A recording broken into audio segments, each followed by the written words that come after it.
ข้อมูลที่เป็นแหล่งที่อ้างอิงได้เป็นข้อเท็จจริงที่ถูกต้องแล้วก็เชื่อถือได้สื่อมันไม่ควรกระจุกอยู่ในพื้นที่ส่วนกลางเท่านั้นมันควรกระจายไปอยู่ในพื้นที่ต่าง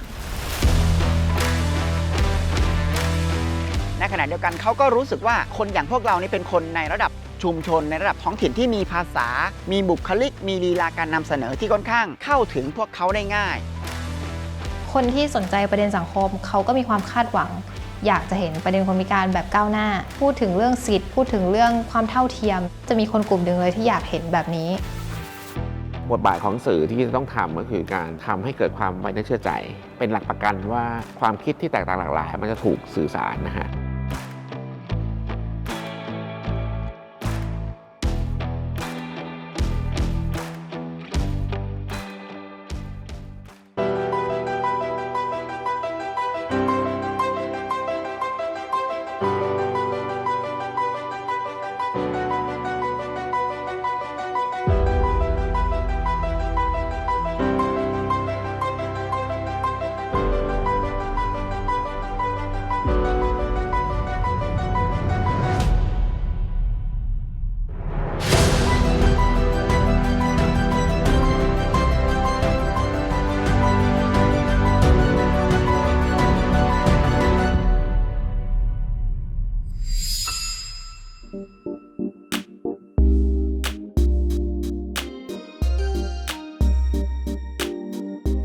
ถ้าเราลองไล่เรียงถามความคาดหวังต่อบทบาทและพื้นที่สื่อในปัจจุบันกับผู้คน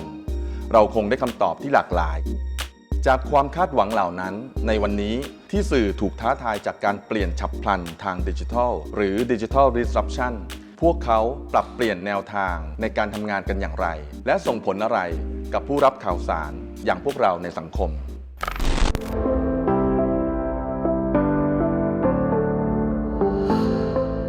ถ้าพูดถึงสื่อภาครัฐพูดถึงช่อง 11 เนี่ยคนก็จะมองว่าคงเป็นสื่อเฉพาะกลุ่มอาจจะมีเฉพาะกลุ่มข้าราชการหรือเปล่าเฉพาะกลุ่มคนแม่บ้านหรือเปล่าที่ดูกลุ่มเป้าหมายหลักๆของเราสมัยก่อนเนี่ยจะเป็น45อัพ50อัพจากการวัดเรตติ้งออกมาเนี่ยกลุ่มเป้าหมายของเราตอนนี้จะอยู่ที่ช่วงวัยที่30 ปีขึ้นไปนั่นแสดงให้เห็นอะไรหลายๆอย่างกับบริบทข้างนอกเรามีเครือข่ายอยู่ทั่วประเทศไม่ว่าจะเป็นโทรทัศน์อันนี้เราก็มีอยู่ถึง8เขตการประชาสัมพันธ์มีสำนักงานประชาสัมพันธ์จังหวัดอยู่ทุกจังหวัด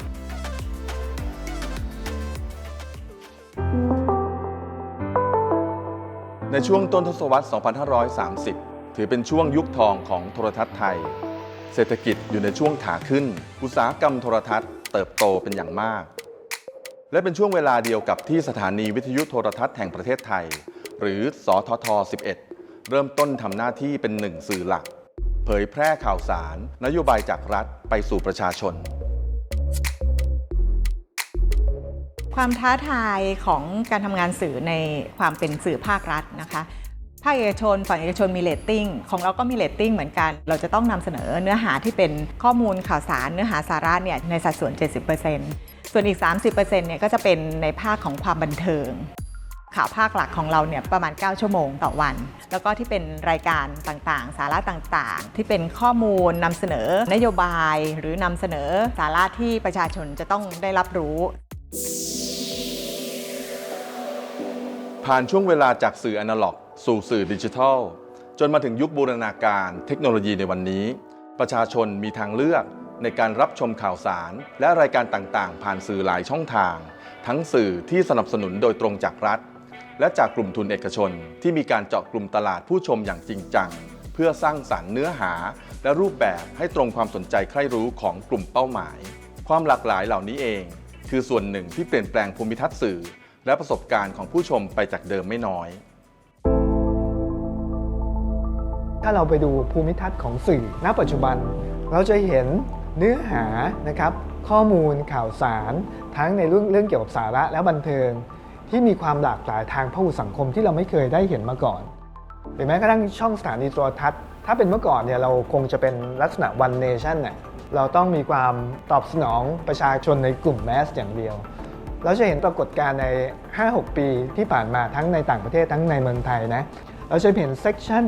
ที่แยกย่อยมาเลยนะถูกไหมครับในกลุ่มความสนใจ เราจะต้องทำตามเงื่อนไขใบอนุญาตของเรานะคะ นั่นก็คือการให้บริการกับผู้พิการและคนด้อยโอกาส เพื่อสร้างความเสมอภาคเท่าเทียมให้เกิดขึ้น เราจะมีทั้งการให้บริการล่ามภาษามืออันนี้เราจะมีอยู่ในข่าวภาคหลักของทางช่อง แล้วก็มีการให้บริการ AD สำหรับผู้พิการทางสายตา ภาพหมอจากมือชายสูงอายุ ด้านข้างเป็นตัวอักษรสีน้ำเงินและสีเขียว ชีวิตดีไกลโรค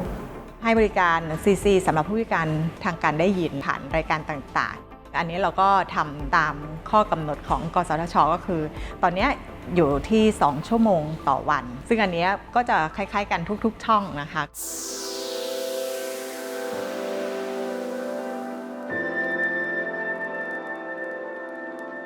เรามองว่าตัวไทย PBS ไม่ใช่แค่ทีวี เรายังเป็นองค์กรที่ทำงานทางด้านสังคมด้วย การมีสำนักเครือข่ายและการมีส่วนร่วมสาธารณะนี่เป็นโครงสร้างซึ่งอาจจะเป็นโครงสร้างพิเศษนะฮะที่ไม่มีอยู่ในสื่ออื่นสำนักนี้เกิดขึ้นมาเนี่ยบนฐานที่เชื่อเลยว่าการสื่อสารเป็นสิทธิขั้นพื้นฐานของคนในสังคม ทุกคนมีสิทธิที่จะเข้าถึงแล้วก็สามารถสื่อสารได้ ก็ต้องอยู่บนฐานคิดที่ว่ามันต้องเป็นการสื่อสารสาธารณะก็คือเพื่อมองประโยชน์ของสังคมเป็นตัวตั้ง การเกิดขึ้นของสื่อสาธารณะหรือสื่อที่ปลอดจากการชี้นำโดยกลุ่มทุนเอกชนหรือภาครัฐในช่วงปี 2551 ทำให้เกิดการบริการความรู้และข้อมูลข่าวสารสาธารณะโดยคำนึงถึงผลประโยชน์ของประชาชนเป็นสำคัญมุ่งสร้างประโยชน์ต่อประชาชนทุกกลุ่มอย่างเท่าเทียมนี่อาจเป็นปรากฏการณ์หนึ่งที่สร้างความเปลี่ยนแปลงของบทบาทผู้ชมผู้ฟังที่มีต่อสื่อในเวลาต่อมาเริ่มแรกเลยก็คือการเป็นผู้ชมผู้ฟังแล้วให้ข้อเสนอแนะกับผู้ผลิตนะฮะหรือกับทางสถานีว่าตัวรายการนะฮะข่าวรายการหรือว่าบริการที่เกิดขึ้นเนี่ยมันตอบโจทย์ความต้องการของประชาชนนะฮะมากน้อยเพียงใดไปรวบรวมความคิดเห็นจากคนที่เป็นผู้ชมผู้ฟังตัวจริงเนี่ยแล้วก็เรียบเรียงมันเสนอกับทางกรรมการนโยบายกรรมการบริหารเพื่อให้นำไปสู่การปรับปรุงคุณภาพหากกลุ่มรายการและรายการทั้งหมดยังไม่มีคุณค่ามากพอนะครับท่านต้องทำงานเรื่องนี้โดยด่วนเพื่อให้วิสัยทัศน์ที่บอกว่าคุณค่าที่ยึดโยงกับประชาชนมันเป็นรูปธรรมและเกิดผลจริงๆของครับพอเราเริ่มเปิดพื้นที่ให้กับตัวเสียงของคนเล็กคนน้อยเนี่ยส่วนหนึ่งของสภาก็คือเครือข่ายที่ใช้ประโยชน์ไทย PBS อยู่แล้วแน่นอนว่าเขาอาจจะเห็นบางมิติบางประเด็นที่คิดว่ามันยังไปไม่ถึงยังไม่ตอบโจทย์ไทย PBS ต้องทันต่อโครงสร้างทันต่อนโยบายรัฐใหญ่ๆที่มันเกิดขึ้นในพื้นที่ให้ได้แล้วก็ให้เร็วแล้วก็ให้ทันต่อสถานการณ์ค่ะเราก็เริ่มมองทิศทางของตัวองค์กรสื่อว่าเราควรต้องมีบทบาทเราควรต้องมีแอคชั่นในประเด็นแบบนี้นะประเด็นสำคัญทางสังคมแบบนี้นะกับเครือข่ายนี้เราควรต้องทำหน้าที่ยังไงกับวาระแบบนี้สื่อควรต้องทำยังไงแล้วอะไรคือสิ่งที่ควรจะเป็นประเด็นที่ต้องสื่อสารเพื่อให้นำไปสู่การเปลี่ยนแปลงที่ว่านี้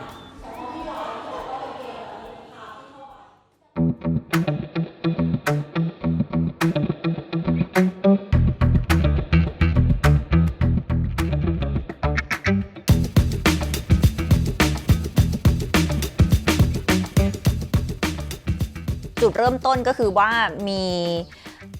ชาวต่างชาติ2 คนนะคะตั้งเว็บไซต์ขึ้นมาผลิตเรื่องราวเกี่ยวกับวัฒนธรรมวิถีชีวิตอะไรต่างๆเนี่ยนะคะผ่านเว็บไซต์ชื่อ The Isan Record คอนเทนต์ที่ผลิตตอนนั้นก็คือมาจากนักศึกษานะคะส่วนใหญ่ก็จะเป็นภาษาอังกฤษสโลแกนของ The Isan Record คือสื่ออีสานเพื่อคนอีสานจุดมุ่งหมายของเราก็คือว่าทำสื่อเพื่อสะท้อนเรื่องราวของคนอีสานที่ถูกมองว่าโง่จนเจ็บหรือว่าไม่ได้รับการพัฒนาแห้งแล้งอะไรต่างๆเราอยากจะให้คนมาโฟกัสว่าในพื้นที่ที่อีสานเนี่ยมันไม่ได้เป็นแบบนั้นนะมันได้รับการพัฒนาบ้างแต่ว่ามันยังต้องการพัฒนาอีกโกโฮมทิ้งรอยจูลูบโลกจนเชฟตามความคิดนะจากที่เคยเห็นประสบการณ์คนอื่นๆเขาก็จะแบบครอบครัวฝรั่งแบบว่ารักจริงนะรักจริงหวังแต่งเขาดูแลเราพอเฮาตัดสินใจปุ๊บเฮาบอกแม่ก็ยังรับบ่ได้เฮาใส่ชีวิตไปเรื่อยๆอยู่นี่ เวลาเราไปลงพื้นที่ไปเจอชาวบ้านไปรายงานข่าวของเขาเห็นพวกเราเป็นพี่น้องส่วนหนึ่งก็คือว่าเราเองเนี่ยพูดภาษาเดียวกันกับเขาดังนั้นมันก็จะมีความใกล้ชิดมันมีความที่เรียกได้ว่าเวลาเขาเดือดร้อนเนี่ยมันมีสื่อที่อยู่ใกล้ๆไปรายงานข่าวเขาแล้วก็เวลาเราตามข่าวความเดือดร้อนเหล่านี้เราจะตามจนนำไปสู่การเปลี่ยนแปลงพฤติกรรมผู้บริโภคสื่อสมัยใหม่และวัฒนธรรมดิจิทัลเป็นปัจจัยหลักที่กำหนดทิศทางในระบบนิเวศและภูมิทัศน์สื่อกระแสแห่งทศวรรษอย่างหนึ่งที่น่าสนใจก็คือการที่ผู้ใช้สื่อกลายเป็นผู้สร้างสรรค์สารเองณปัจจุบันบทบาทของความเป็นผู้ผลิตสื่อกับผู้รับสื่อเนี่ยในโลกยุคใหม่ความแบ่งแยกชัดเจนว่าผู้ผลิตสื่อคือใครผู้รับสื่อคือใครมันแยกกันไม่ออกชัดเจนครับมันอาจจะมีการหลอมรวมในหลายๆมิติเพราะฉะนั้นทุกคนก็มีบทบาทในการที่จะสามารถที่จะนำข้อมูลข่าวสารสื่อสารส่งผ่านถ่ายทอดสร้างทัศนคติถ่ายทอดค่านิยมของตัวเองนะครับแล้วก็สร้างการขับเคลื่อนเชิงสังคมได้สวัสดีค่ะยินดีต้อนรับเข้าสู่ช่องแนนเคนดูเพราะเราเชื่อว่าเราสามารถทำทุกอย่างเองได้ อันนี้เป็นคอนเซปต์รายการเรานะสบายดีสุขคนเนาะยินดีต้อนรับเข้าสู่ช่องวิดาค่ะเกิร์ลชาแนลอุตุธรรมะอยู่นาวนี้เนาะอีนางอเดงน่ะมีตัวเนทอปุทจุลเทมเดครับนั่นคือสวนเพิ่นนะครับเนื้อที่มองนี้20 ไร่นะฮะผมกมลหอมกลิ่นครับเป็นผู้อำนวยการมูลนิธิสื่อสร้างสุขครับนอกจากเป็นผู้อำนวยการมูลนิธินะฮะผมเองเนี่ยก็ยังมีบทบาทในฐานะที่เป็นสื่อในระดับชุมชนนะครับหมายถึงว่าทำงานในเขตพื้นที่บ้านตัวเองเนาะก็คือเราเนี่ยเป็นคนที่อยู่ในพื้นที่ชนบทบ้านเกิดอยู่ที่อำเภอพิบูลมังสาหารจังหวัดอุบลราชธานีมีลักษณะที่เป็นนักสื่อสารโดยเฉพาะการใช้สื่อใหม่สื่อโซเชียลมีเดียนะครับเป็นนักสื่อสารในระดับชุมชนส่งเสียงจากพื้นที่หมู่บ้านเกิดตัวเองเนี่ยให้สาธารณะได้รับทราบพี่น้องผู้ใดอยู่ทางบุญทริกนะครับชมได้ค่ะมาเรียนรู้ได้ถ้าบ่จักคุณวันดีนี่ถือว่าเชยแล้วตอนนี้นะครับถ้าในแต่ละตำบลในแต่ละชุมชนมีคนที่เหมือนผมลุกขึ้นมาแล้วสามารถเล่าเรื่องราวของชุมชนตนเองทั้งเรื่องดีและเรื่องไม่ดีทั้งเรื่องที่มีความสุขและเป็นสถานการณ์ทางปัญหาร่วมกันเนี่ยผมคิดว่าตรงนี้มันจะทำให้เกิดการสื่อสารที่ถูกต้องรวดเร็วชัดเจนเข้าถึงลึกมีความเป็นวัฒนธรรมเฉพาะถิ่นซ่อนอยู่ในนั้นคันบอกจากบ้านกับบ่เห็นดานแดนไกลบ่ไปหำเฮียนกับบ่มีความรู้นะครับมื้อนี้มาสวนพี่วันดีอุทิวัฒน์นะครับนรัตน์พรไกรเลอร์ค่ะเป็นบรรณาธิการของเว็บไซต์ disable.me ค่ะ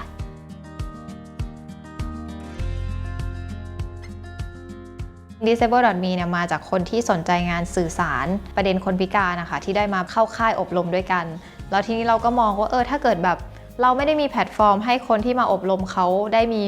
พื้นที่ในการปล่อยของอ่ะคนเหล่านี้ก็จะหายกลับไป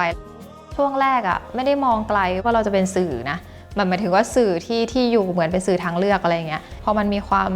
ลงงานต่อเนื่องคนก็ติดตามมากขึ้นก็ทำให้เหมือนเราเป็นที่รู้จักในฐานะสื่อที่ทำงานในประเด็นคนพิการพี่คะพอดีจะขึ้นไปรถไฟฟ้าค่ะไปขึ้นรถไฟฟ้าค่ะจะต้องให้พี่เปิดมีคนถามเหมือนกันว่าเราเป็นเพจที่ทำงานเพื่อคนพิการหรือเปล่าหรือว่าเราเป็นเพจที่ทำให้คนพิการอ่านเท่านั้นหรือเปล่าอะไรเงี้ยค่ะหนูมองทั้งสองฝั่งแหละหนูมองว่ามันก็เป็นเพจเพื่อที่คนพิการจะได้บอกเล่าเรื่องราวหรือเปล่งเสียงของเขาด้วยและในอีกส่วนหนึ่งเสียงของเขาจะไม่ได้ถูกได้ยินแค่คนพิการด้วยกันน่ะคือเสียงของเขาจะถูกได้ยินโดยคนในสังคมทั่วไปที่อาจจะไม่ได้มีความเข้าใจหรือไม่ได้รู้จักกับคนพิการอะไรเงี้ยค่ะหนูคิดว่ามันเป็นสองฝั่งอย่างนั้นมากกว่าไม่ได้เชิงเป็นฝั่งเดียวยังไงก็ชนแม้เท้าผ่านได้แต่คนไม่ผ่านเนี่ยครับอันตรายน่าจะใกล้จะถึงการมีพื้นที่ที่ผู้คนสามารถที่จะ นำเข้าไปในสื่อที่เรียกว่าสื่อออนไลน์ได้นะครับมันก็จะเป็นโอกาสเป็นพื้นที่ในการที่จะสื่อสารสร้างความเข้าใจก็ได้นะครับทำความเข้าใจให้ถูกต้องก็ได้การเข้าไปมีส่วนร่วมของผู้ใช้สื่อเนี่ยก็คือการที่ผู้ใช้สื่อสามารถที่จะไปขับเคลื่อนในประเด็นเชิงสังคมทำให้เกิดความเข้าใจความหลากหลายมากขึ้นมีหลายเว็บไซต์ที่พูดถึงเรื่องของการผลิตสื่อหรือพูดถึงเรื่องของการขับเคลื่อนเชิงสังคมทำให้เกิดความเข้าใจกับคนพิการเมื่อเรามีความรู้ได้รับสื่อที่สร้างความเข้าใจต่างๆเหล่านี้ก็จะทำให้โอกาสของสังคมในการเรียนรู้มากขึ้นแล้วก็เกิดกระบวนการในการสร้างความเข้าใจและเคารพความหลากหลายต่างๆเหล่านี้ด้วยครับตอนที่เริ่มจริงจังกับมันว่าเราจะมีเว็บไซต์นะคะว่าเราจะแบบว่าเปิดช่องทางต่างๆในโลกออนไลน์ขึ้นมาเนี่ยตอนนั้นก็เริ่มต้องคิดแล้วค่ะว่ากลุ่มเป้าหมายของเราคือใครเราก็มองว่าตัวเองเป็นสาวออฟฟิศเป็นสาววัยทำงานที่เพิ่งเริ่มเข้ามาทำงานแล้วก็รู้สึกว่าตัวเองสนใจประเด็นสังคมก็ต้องบอกจริงๆว่าไม่ได้มีความรู้อะไรที่มันพิเศษไปกว่าคนอื่นๆหรอกแต่มันอาศัยการทำเยอะทำร่วมกับเครือข่ายเยอะๆทีนี้พอตอนนั้นเรามองว่าเป็นสาวออฟฟิศปุ๊บอะมันก็อาจจะต้องเป็นคอนเทนต์ที่เกี่ยวกับแบบไลฟ์สไตล์เกี่ยวกับปัญหาเชิงสังคมที่มันไม่ได้หนักเกินไปที่มันยังเป็นปัญหาที่เขามองออกอะเช่นแบบปัญหาของผู้สูงอายุปัญหาเรื่องสภาพแวดล้อมแล้วก็เราคิดปัญหาคนพิการมันก็เป็นปัญหาหนึ่งที่ถ้าพูดไปถึงแล้วเขาน่าจะเชื่อมโยงมันได้เช่นแบบเมื่อคนพิการพบเจอปัญหาในการใช้ชีวิตประจำวันทั้งที่เป็นคนพิการที่อายุใกล้เคียงกับเขาหรือว่าเป็นคนพิการวัยทำงานผู้หญิงด้วยบางครั้งเนี่ยแต่ทำไมเขาไม่สามารถมีชีวิตเหมือนกับคุณได้เรารู้สึกว่าเราใช้อะไรแบบนี้มาเชื่อมโยงเราก็หยิบจับประเด็นธรรมดาทั่วไปในสังคมมาเชื่อมกับตัวผู้อ่านกระบวนการการผลิตสร้างสรรค์เนี่ยนะครับมันเปลี่ยนพาราไดม์หรือเปลี่ยนเซตของมันหรือวิธีในการผลิตของมันไปสู่คำที่เราเคยได้ยินคืออยู่2คำคือ user generated content กับ citizen journalist หรือ citizen journalism นั่นหมายถึงอะไรคือผู้สื่อสารที่เมื่อก่อนที่เคยเป็นคนที่รับสารอย่างเดียวได้มีอำนาจเพิ่มเติมมากยิ่งขึ้นในการผลิตนี่คือสิ่งที่สำคัญที่สื่อดิจิทัลหรือนวัตกรรมดิจิทัลเนี่ยนำพามาสร้างพลังหรืออำนาจของผู้สื่อสารให้มันครบวงจรมากยิ่งขึ้นสวัสดีครับท่านผู้ชมขอต้อนรับท่านผู้ชมเข้าสู่รายการเดินไปแล้วสวัสดีพี่น้องครับใกล้สิฮอดเทศกาลปีใหม่ละเด้นะครับเป็นยังไงเนาะคนที่อยู่ทั้งอื่นทั้งไกลวันนี้เราจะเนี่ยนะครับก็คือตุงพญายอเนาะหรือว่าตุงคริสต์มาสเราได้ทดลองชวนเครือข่ายที่สนใจเนี่ยที่อยากจะทดลองพัฒนาเป็นองค์กรสื่อสาธารณะในระดับต่างๆเนี่ยนะฮะรวมทั้งการออกแบบให้มีการกระจายอำนาจให้ศูนย์ภูมิภาคเดิมลองยกระดับให้ศูนย์เนี่ยทำงานคล้ายๆกับไทยเพรสตรงกลางแต่ว่าตอบโจทย์คนในพื้นที่เป็นโมเดลแซนด์บ็อกซ์มีเครือข่ายสื่อสาธารณะท้องถิ่นเนี่ยประมาณ10ที่นะฮะกระจายอยู่ทั่วประเทศช่วงปี 2558-59 ได้ทำรายการได้พัฒนารายการร่วมกับไทย PBS แล้วหลังจากนั้นเราก็มีชื่ออยู่ในวงการสื่อสารสาธารณะแล้วก็กลายเป็นคนที่มีบทบาททางสังคมในระดับพื้นที่อุบลราชธานีแล้วก็ภาคอีสานรวมถึงในระดับประเทศไทยที่ชวนคนอื่นเข้ามาทำสื่อในประเด็นที่มีความลึกที่มีคุณภาพแต่ว่าคงไว้ซึ่งรูปแบบการนำเสนอที่มีความร่วมสมัยแปลกใหม่แล้วก็ชวนให้ทั้งคนรุ่นเก่าคนรุ่นกลางคนรุ่นใหม่นี้เกิดความสนใจและก็ชอบที่จะเข้ามาดูสื่อเราเป็นไงฮะวันนี้สนุกมากค่ะสนุกมากเลยเนาะใช่แต่ว่าอากาศร้อนไปนิดนึงอากาศร้อนไปนิดนึงตรงนี้เป็นนาข้าวนะคะครับ2 ไร่เนี่ยให้ผลผลิต2 กระสอบในช่วงเวลาไม่กี่ปีที่ผ่านมาการเกิดขึ้นของสื่อทางเลือกมากมายหลายกลุ่มทำให้เราเห็นบริบทความหลากหลายที่เกิดขึ้นในสังคมได้อย่างชัดเจนทั้งผู้มีความหลากหลายทางเพศชาติพันธุ์กลุ่มคนเฉพาะภูมิภาคต่างมีพื้นที่เล่าเรื่องของตนเองมากขึ้นและสร้างประโยชน์กับสู่กลุ่มและพื้นที่รวมทั้งสังคมในวงกว้าง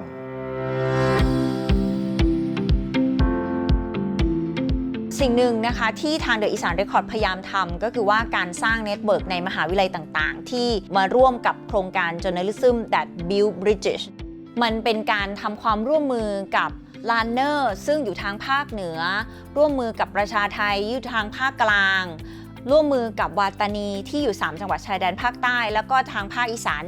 มีสำนักข่าว Louder แล้วก็ The Isan Record นะคะก็มีการอบรมแล้วก็ให้ความรู้เกี่ยวกับเรื่องวารสารศาสตร์ให้เติมความรู้ไปเกี่ยวกับเรื่องสิทธิมนุษยชนเติมความรู้ไปเกี่ยวกับเรื่องแบบสิทธิของคนชายขอบไม่ว่าจะเป็น คนพิการ LGBT หรือว่าอะไรต่างๆก็คือว่าเป็นการพยายามเชื่อมโยงกับมหาวิทยาลัย เพื่ออย่างน้อยมันสร้างความยั่งยืนให้กับนักวิชาชีพตอนนี้ผมกำลังทำโครงการโมโจอีสานนะฮะหรือว่า Mobile Journalist ในพื้นที่ของภาคอีสานนะครับหรือที่มีชื่อยาวๆก็คือโครงการศูนย์สื่อสุขภาวะเพื่อการสื่อสารภาคอีสานตรงนี้เราก็พยายามที่จะกระจายให้ทุกคนที่เป็นพลเมืองนะฮะให้คนทั่วๆไปเนี่ยลุกขึ้นมาเป็นนักสื่อสารร่วมกันอาจจะมีทักษะมีเทคนิคมีวิธีการนำเสนอที่แตกต่างกันออกไปแล้วก็มีประเด็นการนำเสนอที่ต่างกันออกไปแต่หัวใจสำคัญคือต้องการรวมพลังให้เกิดเครือข่ายเพื่อมาร่วมกันสร้างกลไกทั้งในระดับพื้นที่จังหวัดแล้วก็มาสร้างแพลตฟอร์มร่วมในระดับพื้นที่ภาคอีสานเพื่อให้เกิดเป็นฐานข้อมูลขนาดใหญ่แล้วเราก็ผลิตสื่อร่วมกันแบบนี้ในการที่จะเติมข้อมูลดีๆลงไปในสังคม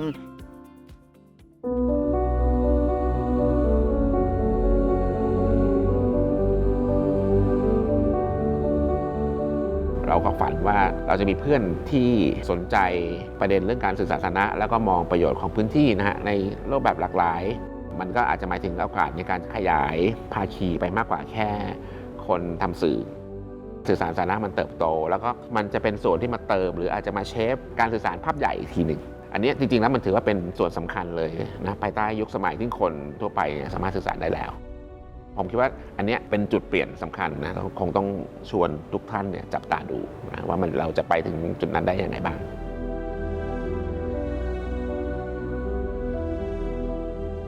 ลองจินตนาการครับถ้าเราไม่มีโลกดิจิทัลวันนี้สิ่งที่เราทำได้เต็มที่คือการรับฟังทางเดียวจากสื่อหลัก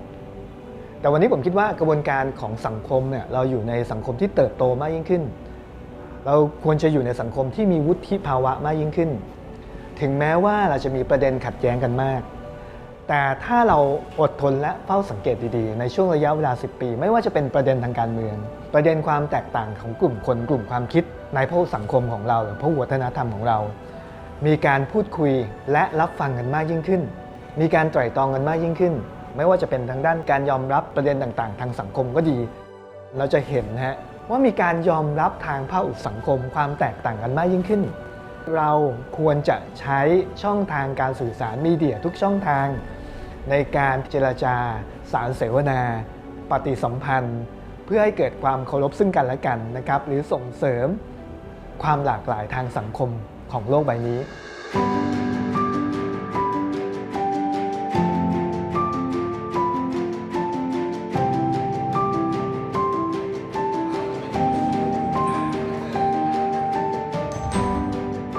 ท่ามกลางภูมิทัศน์สื่อที่กว้างขวางหลากหลายและซับซ้อนมากขึ้น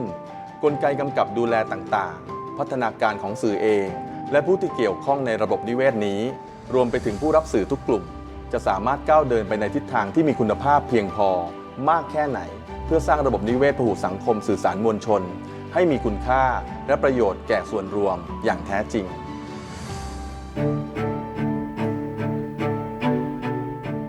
สื่อสิ่งพิมพ์วิทยุโทรทัศน์ล้วนมีบทบาทในการกำหนดทิศทางของสังคมมาเนิ่นนานแต่เมื่อโลกก้าวเข้าสู่ยุคดิจิทัลสื่อทั้งหลายก็ต้องปรับตัวครั้งใหญ่เพราะปัจจุบันเทคโนโลยีก็เอื้อให้ทุกคนเป็นสื่อได้โดยไม่ยากนอกจากปรับตัวแล้วสื่อก็ค่อยๆปรับบทบาทในหลายมิติเช่นการเปิดพื้นที่ให้กลุ่มคนหลากหลายในสังคมการรับฟังเสียงของผู้รับสื่อเปิดโอกาสให้มีนักข่าวภาคประชาชนเป็นต้นปัจจุบันไม่ว่าจะเป็นสื่อหลักหรือสื่อทางเลือกก็ค่อยๆปรับตัวเข้าหากันเพื่อขยายความร่วมมือให้ความรู้แลกเปลี่ยนกันนำไปสู่การสร้างเครือข่ายให้มากขึ้นการปรับตัวครั้งใหญ่ของสื่อครั้งนี้เป็นอีกหนึ่งภาพที่สะท้อนให้เห็นถึงการอยู่ร่วมกันบนพื้นฐานความหลากหลายที่ทุกคนจำเป็นจะต้องพึ่งพาอาศัยกันและกันเพื่อช่วยขับเคลื่อนสังคมซึ่งหากยังคงอยู่เพียงลำพังก็มีโอกาสที่จะถูกคลื่นของความเปลี่ยนแปลงกลืนหายไปในทะเลอันปั่นป่วนแน่ๆ